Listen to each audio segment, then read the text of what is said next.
ስለ እስራኤል ከተነገሩ ትንቢቶች መካከል የተፈጸሙ ብዙ ትንቢቶች አሉ።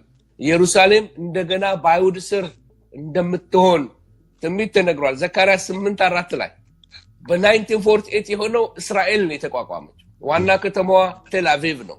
ኢየሩሳሌም ግን በአረቦች ስር ነበረች። ስለዚህ የ6 ቀን ጦርነት ተጀመረ in 1967 ጁን 7 በጣም የሚገርም ሁኔታ አረቦች በሙሉ ተባብረው በመጡባት ሰዓት ላይ እስራኤል በጥቂት አውሮፕላኖች በጥቂት ታንኮች የግብፅን አውሮፕላኖች ሳይነሱ ዶጋ መዳረገቻቸው። ዓለምን ያስደነቀ ታሪክ ነው የሆነው። በወዲያ ሌባንን፣ በላይ ሶሪያን፣ በዛ እንደዚህ ዙሪያዋን የከበቡትን በሙሉ ሰብዱ አረገቻቸው፣ አንበረከከቻቸው። በተለይ ግብፅ ነበር ያስቸገረችው። አንድና ለመጨረሻ ጊዜ መስመር አሰመረችላት። እግዚአብሔር ከሷ ጋር ባይሆን ኖሮ ኢየሩሳሌም እስከዛሬ የአረብ መከማቻ ትሆን ነበር። ነገር ግን ደስ የሚለው ነገር ዛሬ ኢየሩሳሌም በአይሁዶች ቁጥጥር ስር ውላለች። ስቲል ዋና ከተማቸው ቴል አቪቭ ነው።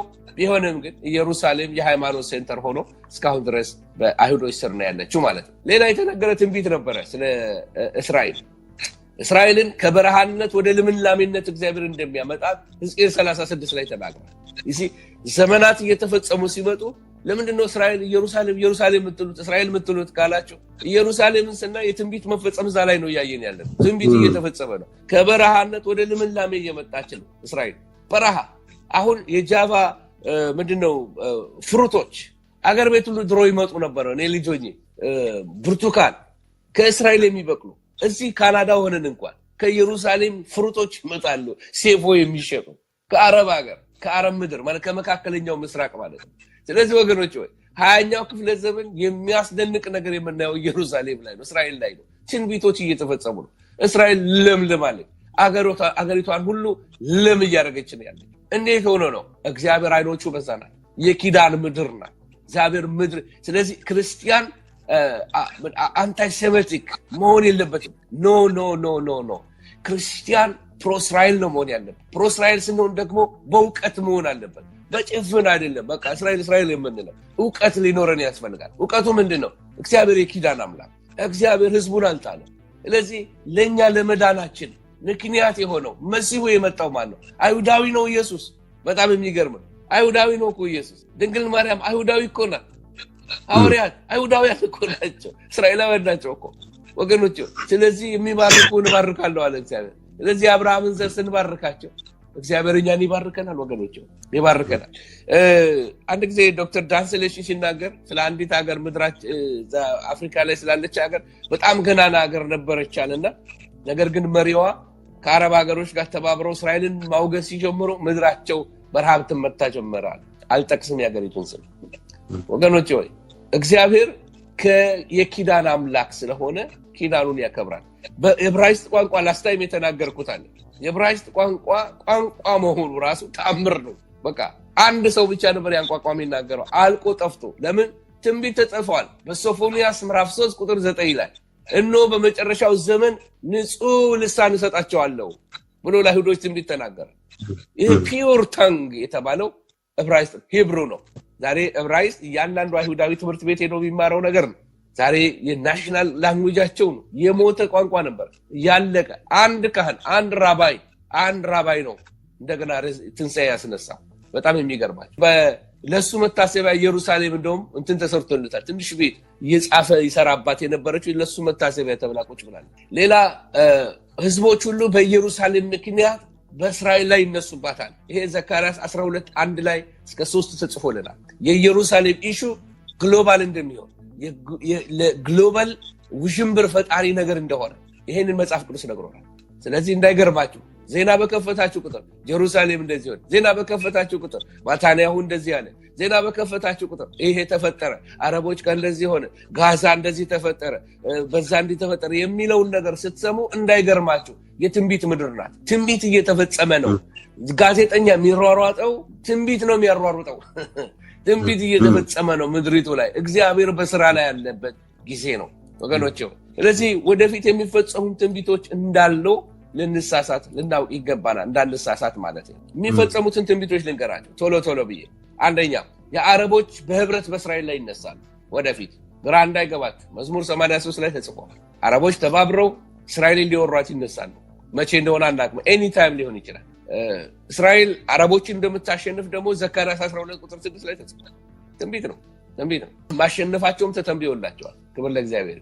እስራኤል ብልጥግና ተዘልላ እንደምትኖር ዘካርያስ 38 ቁጥር 11 ይነግረናል። ባለጠጋ አረጋታለሁ አለ እግዚአብሔር። ምድሪቱ ብለስድ ትሆናለች። ይዋቸው ዛሬ የዓለም መንግስታት የሌላቸው ሀብት በሙሉ አንዷ እስራኤል በሀብት ልጆቻቸው ዘራቸው ዓለምን ሁሉ በእውቀት እየገዙ ነው። ኤኒ ዩኒቨርሲቲ ሄዱ አይሁዶች ትልቁን ራስ ቦታ ይዘዋል። ዲፓርትመንት ሄዶች እነሱ ናቸው። ከላይ ቻንስለሮች እነሱ ናቸው። ኤኒ ዩኒቨርሲቲ ብትሄዱ እውቅ ከተባሉ ዩኒቨርሲቲዎች ሕክምና ላይ ሄዱ አይሁዶች ራሶች ናቸው። በኮምፒውተር ቴክኖሎጂ ሄዱ አይሁዶች ራሶች ናቸው።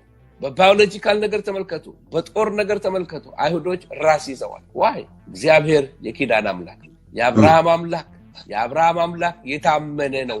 የመሲሁን ዘሮች እግዚአብሔር ላይጥላቸው ቃል ገብቶላቸው፣ ላይደመስሳቸው ቃል ገብቶላቸው፣ ላይጥላቸው እግዚአብሔር በቃሉ የታመነ አምላክ። እነሱ ጥሩ ስለሆኑና የሚመቹ ሰዎች ስለሆኑ አይደለም። እግዚአብሔር ግን በቃሉ ታማኝ ስለሆነ፣ እግዚአብሔር የማዋሽ አምላክ ስለሆነ፣ ይሄ አምላክ የኔና ያንተ አምላክ አይዋሽም፣ አይጥልም።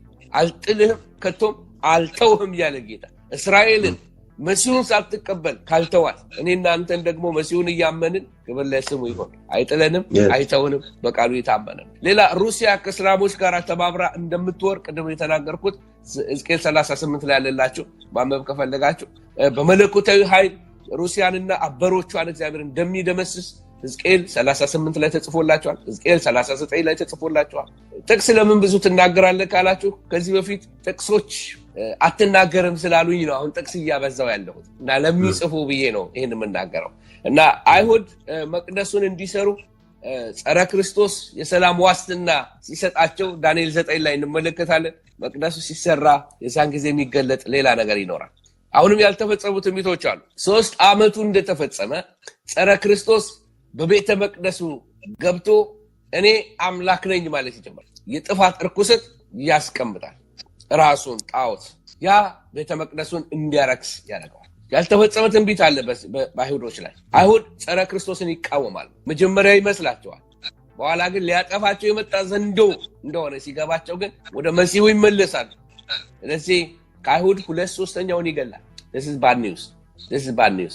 ከአይሁድ 2/3 ይገላቸዋል ጸረ ክርስቶስ። በጣም ብዙ ህዝብ ነው። 2/3 መሞት ማለት በጣም ከዚህ በፊት ከሆነባቸው መከራ የባሰ ይሆናል። ራዕይ 12 ቁጥር 13 ላይ ያለላችሁ፣ ዘካርያስ 13:8 እና 9 ላይ ያለላችሁ ሪዋይንድ አድርጋችሁ ይሄ ሲያልቅ ልትሰሙት ስለምትችሉ ልጽፉት ትችላላችሁ።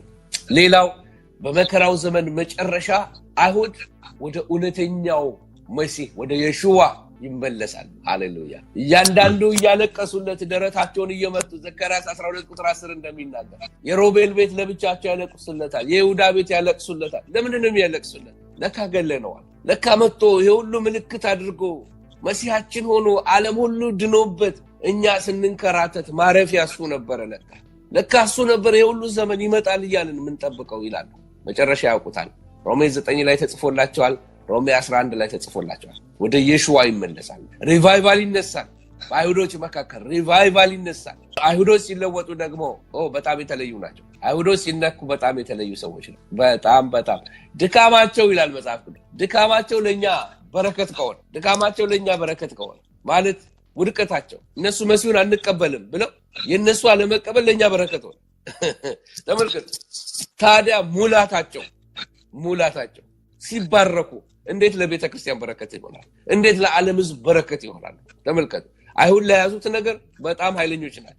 ኮሙኒዝም ሲመጣ እነ ማርክስ እና ፍሬድሪክ ኤንግልስ ኮሙኒስቶች ነበሩ። ኤኒ ሳይንቲስቶች ተመልከቱ ክህደትም ላይ ሲገባ ጭልጥ ብሎ ነው። በጣም ቶፕ ኦፍ ማይንዳቸው በጣም ጂኒየስ ነው። ክህደትም ሲገቡ እውቀትም ሲገቡ በሁሉ ኤሪያ ላይ እግዚአብሔር ባርኮላቸው በቃ በረከት እነሱ ላይ ፊዚካል በረከት ነው ያለው። እግረ መንገዴን ትንሽ ልንገራችሁ ስለ አይሁዶች። ትንሽ ጊዜ ኖር ያለው አብሬያቸው። አይሁዶች በጣም ሲባረኩ ወዲያው የሚያደርጓት ነገር ቆባቸውን ያደርጋሉ። ልብሳቸው ጥቁር፣ ጸጉራቸውን ዳጤ ይባላሉ። እዚህ ጋር የሚባሉት እነዚህ ሄሲዲክ ጂውስ ይባላሉ። ኒውዮርክ አካባቢ ያላችሁ ሰዎች ታውቋቸዋላችሁ። እግዚአብሔርን ሕግ ይከተላሉ።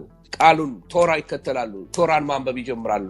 ቤታቸውን በእግዚአብሔር ቃል በጣም የሚገርም ነው። ትላንትና ማታ ስለነሱ ዶክመንተሪ እያየሁ ነበርና ታውቃላችሁ በቤታቸው ዋይፋይ እንደማያስገቡ እነዚህ በጣም ኮሚትድ የሆኑ አይሁዶች ዋይፋይ እንኳን አይጠቀሙ ዌብሳይት ወደዚህ ምናምን የለም ዓለማዊ ላይብረሪ አይገቡ እንዳይረክሱ እኛ ዳግም ተወልደን በዋይፋይ ስንት ጉድ ነው የሚገባበት ስንቱ እንቴ ነው የቴሌቪዥን አዲክሽን ያዘው የዋይፋይ ከሌለ መቀመጥ የማይችል ስንት ክርስቲያን አለ እነዚህ ሰዎች እግዚአብሔር ሲነካቸው በልዩ ክብር የሚነሱ ሰዎች ናቸው በልዩ ክብር የሚነሱ ሰዎች ናቸው ድካማቸው ለኛ በረከት ከሆነ እንቢ ማለታቸው አለመታዘዛቸው ለኛ በረከት ከሆነ እሺ ሲሉ ለእግዚአብሔር ለዓለም በረከት ነው ለዓለም አሕዛብ ሁሉ በእነሱ ሊባረኩ ይጀምራሉ ብዙዎች በመሲሁ ነው አሕዛብ የሚባረከው ግን የመሲሁ ዘሮች ናቸው ለበረከት ይሆናሉ በመከራው ዘመን መጨረሻ አይሁድ ወደ መሲሁ ይመጣሉ እና አይሁድ ኢየሱስ ይመለሳል አይሁድን ሁሉ ይሰበስባቸዋል